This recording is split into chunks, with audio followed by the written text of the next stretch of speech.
ډیرو ګرانو نازولو ماشومانو سلامونه. هیله لرم چې ټول جوړ روغ او خوشحاله اوسئ. بیا هم خپل درسي چینل ته ډیر ښه راغلاست. خدای دې وکړي چې خپل درسونه ډیر په غور واورئ چې ښه مو زده شي. هیله لرم چې خپل درسونه لایک کړئ او د نورو ملګرو سره یې هم شریک کړئ او سبسکرایب هم مه هېروئ ترڅو ټول درسونه په منظمه توګه ولیدای شئ. بیا به هم نن خپل درس پیل کړو په بسم الله الرحمن الرحیم. موږ تاسو مبارکه کلمه ترڅو درسونه مو ښه زده شي، ځکه موږ تاسو شکر مسلمانان یو او هر نیک کار او خپل درس د بسم الله الرحمن الرحیم په مبارکه کلمه پیل کوو.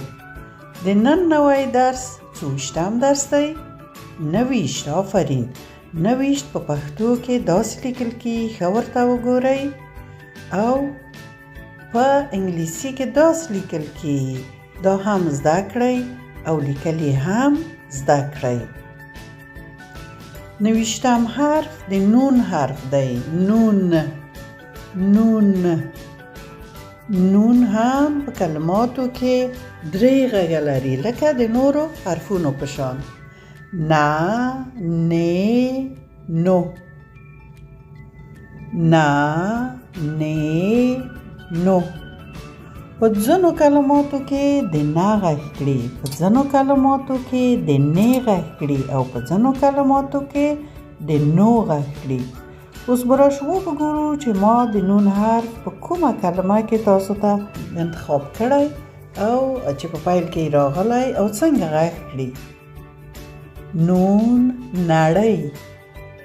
نون، نړۍ. دغه نړۍ چې موږ تاسو ژوند پې کړو، دلته په کره کې ټوله نړۍ تاسو ته ښودلې. په نړۍ کې نون د نه غږ کړي.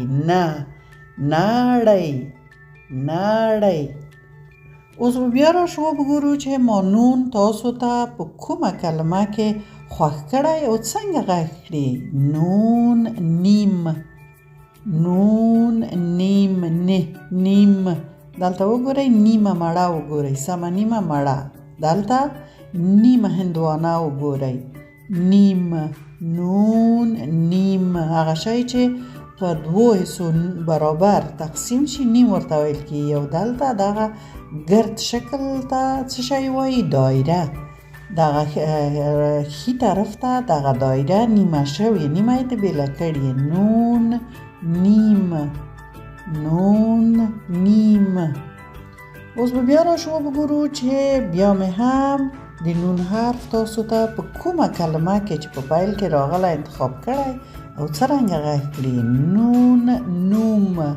نو، نو تلفظ کړي. نوم. دغه نجلۍ ګورئ، د ښایسته نجلۍ خپل نوم یې په تخته لیکلی، نازو. په پیل کې بیا هم نون راغلی، نازو. نون، نوم. نون، نوم. اوس به راشو بیا به هم وګورو چې ما د نون حرف په کومه کلمه کې انتخاب کړی چې په پیل کې راغلی او څنګه غږ کړي. نون، نرګس. د نرګس ګل. نرګس. نه تلفظ کړي، نرګس. وګورئ د ښایسته ګل. نون، نرګس. په پیل کې نون راغلی، نرګس د ګل په پیل کې نون راغلی. نون، نرګس. نون، نرګس. اوس به راشو د نون ترانه به ولولو. تاسو وګورئ چې ما د کومې کلمې دپاره ترانه خوښه کړې. نون، نوم. دوه ځله یې زه درته لولم. نوم دې څه دی راته وایه، کور دې هم راته وښایه. زه مکتب ته روانېږو، په درسونو خوشحالیږو. نوم دې څه دی راته وایه، کور دې هم راته وښایه. زه مکتب ته روانېږو، په درسونو خوشحالیږو. ډېر ښه. خدای دې وکړي چې دا ترانه م خوښه شوي. اوس یې تاسو راسره دوه ځلې ولولئ. نون، نوم. نوم دې څه دی راته وایه، کور دې هم راته روانیږو په درسونو خوشحالیږو.